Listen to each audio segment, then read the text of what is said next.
Assalamualaikum warahmatullahi wabarakatuh. Terima kasih kepada Kaslan sebagai mentor BPM Bugres dan juga kepada teman-teman perjuangan yang telah hadir dan juga siswa yang istilahnya sudah mendokumentasi pelaksanaan orientasi berakhlak. Ini saya yang terakhir, istilahnya betul Pak Kaslan. Saya istilahnya penutup, kalau ide penutup istilahnya kesimpulan semua yang diutarakan tadi sama Bayunya. Ya baik-baik olahraga ini nanti ibaratnya kan sudah disampaikan sampai tujuan tadi. Kita sebagai profesi guru, sebagai membuat rencana RPP, walaupun saya sudah membuat mungkin tidak dikoreksi 100%, maaf Pak Kaslan. Gawe dhewe.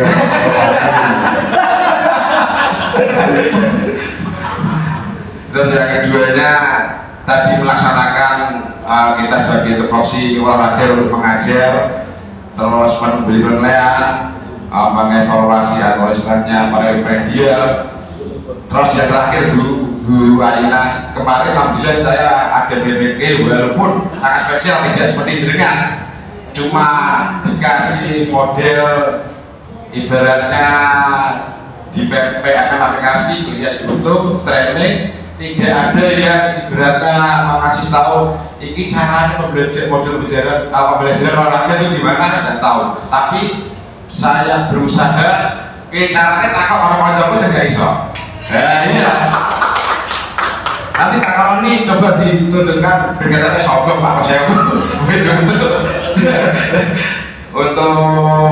yang pelajaran di versi untuk olahraga pas itu saya mengampu kelas 2 S11 8 teknik dasar passing atas yang gratis.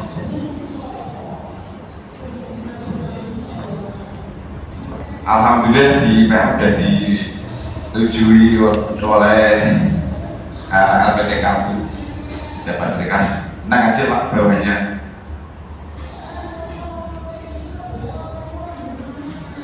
Nah ini mudah-mudahan tentang asesmen ada dua ekskulasi dalam saling berkaitan dan mendukung prinsip pengajaran dan efektif diimbangi dengan asesmen yang tepat, memastikan bahwa tujuan belajar tercapai.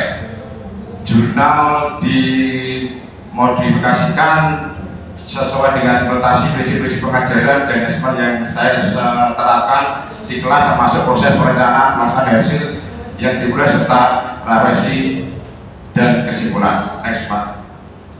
Satu, perencanaan pengajaran berpusat pada siswa, asesmen berkelanjutan, pembelajaran diferensiasi, belajar aktif, upaya balik dan produktif.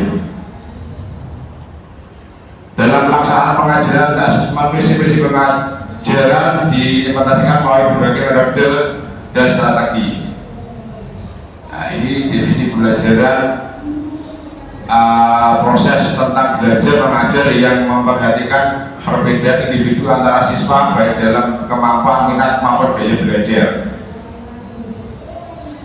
Pembelajaran durasi meliputi durasi konten, produk, durasi proses.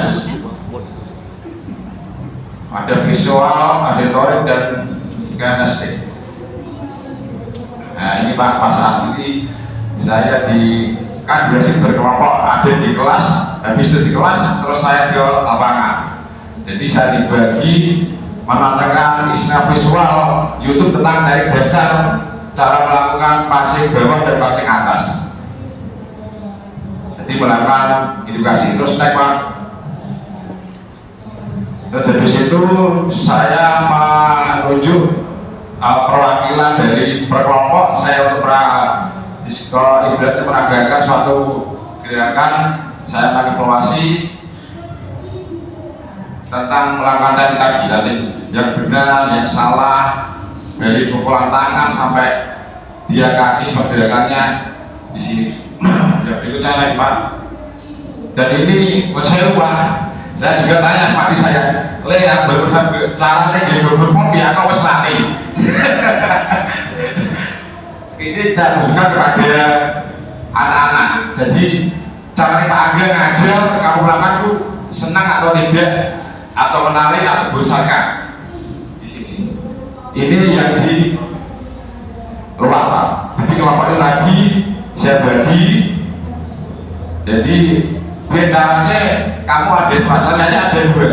Walaupun yang biasanya kalau digunakan itu cuma ada satu kelompok, satu individu, tanya ini dibagi dua. Jadi berpasangan.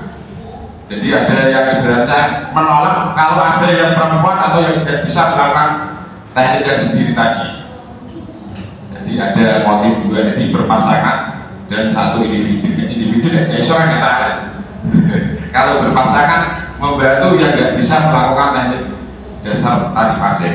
Berikutnya, ini kemarin Pak Edi atau bisa Pak Edi tahu untuk dokumentasi Pak pembelajaran ini saya aplikasikan untuk ibaratnya ini sesuai atau tidak sesuai, harus menyenangkan. Ya Pak Edi kemarin kita foto saya. Berikutnya Pak, dan ini juga dipandari dari siswa juga langsung saya katakan istilahnya kamu senang atau tidak pas saat melakukan kegiatan belajar misalnya yang Pak ajarkan tentang diferensiasi ini. Terus Pak, dan mengimplementasikan prinsip pengajaran asesmen ini memberikan dampak positif dalam proses pembelajaran di kelas saya, itu kelasnya kelas 11-8. Terdapat beberapa tantangan yang harus diatasi seperti memastikan durasi yang tepat untuk setiap siswa memberikan umpan balik yang lebih efektif ke depannya. Next Pak.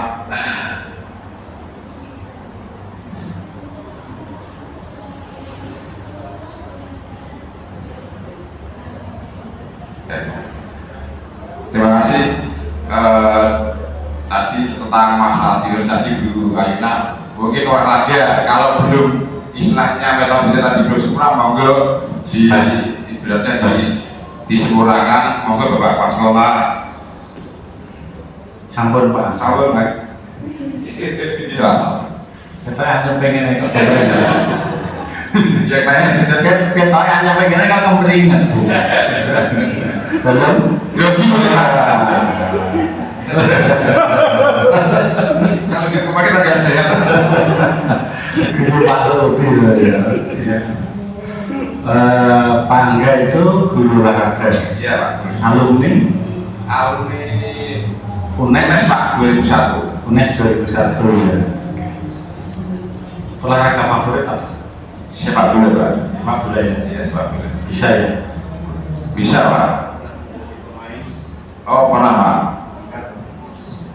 Saya oh Persipa Pak, saya Sulatin, terus Persipa senior 2008-2009. Terima kasih. Terus untuk Pak. Nah, iya. Ini guru olahraga tenang. Artinya saya itu pernah punya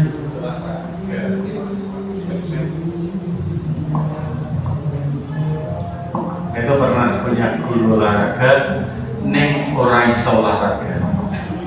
Ada loh ya, ada. Dan Bu ya, nek Pak nggak iso, saya ikut Persipa. Ya, Berarti bisa punya spesialis. Tapi saya pernah punya guru olahraga itu nggak iso olahraga, ajak tenis ya ora iso, ajak tenis meja ya ora iso, ajak poli apa meneh, ya, ajak basket yo ora ngerti. Ini kok punya ijazah guru olahraga. Tapi ini bisa volley ya Pak? Ya kalau menguasai teknik dasar bisa Pak, kalau bermain tidak 100% Pak. Oh karena iya. Iya. Pasif bisa ya Pak? Pasif Pak? Bisa Pak, pasti Pak dulu. Iya. Ambil bisa ya. Ya saya apa nih itu? Kalau saya itu kan guru matematika, tapi senang olahraga. Di volley saya bisa. Dulu waktu kuliah ya pernah. Spesialis lari.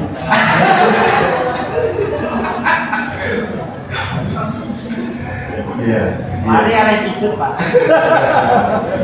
Pantesan kekering ngono. Iya. Monggo Bapak Ibu ada yang tanya? Sepertinya pertanyaan saya sudah dijawab. Ya.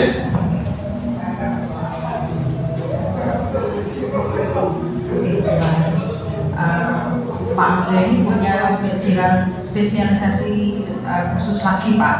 Beliau punya sertifikat pelatihan panahan. Jadi kalau ada siswa kita yang jurusan apa caburnya panahan ini 2008 juga Pak. pelatihnya ini. Bagus anaknya kan.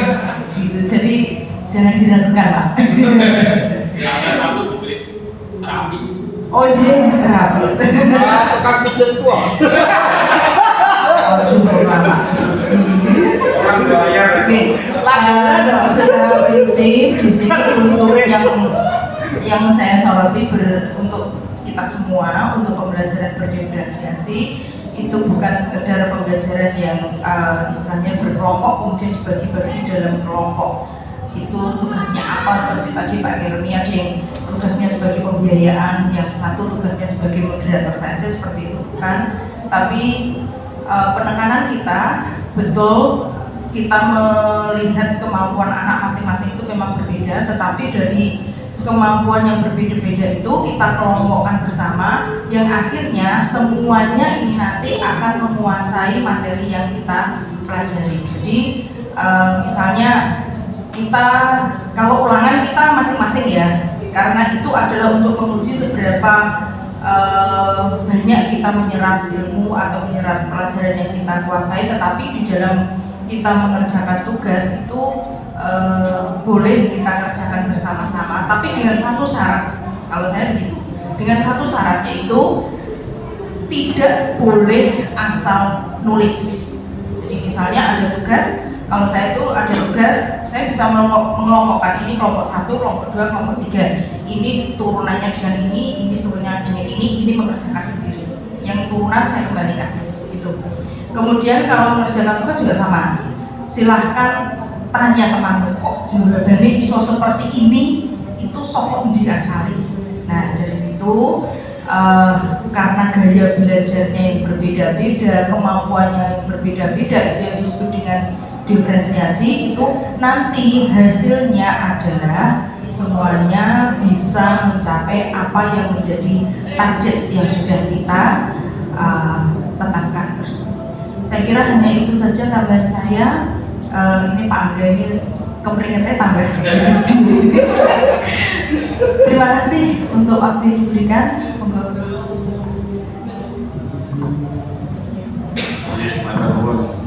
Ibu yang lain, monggo, nambah.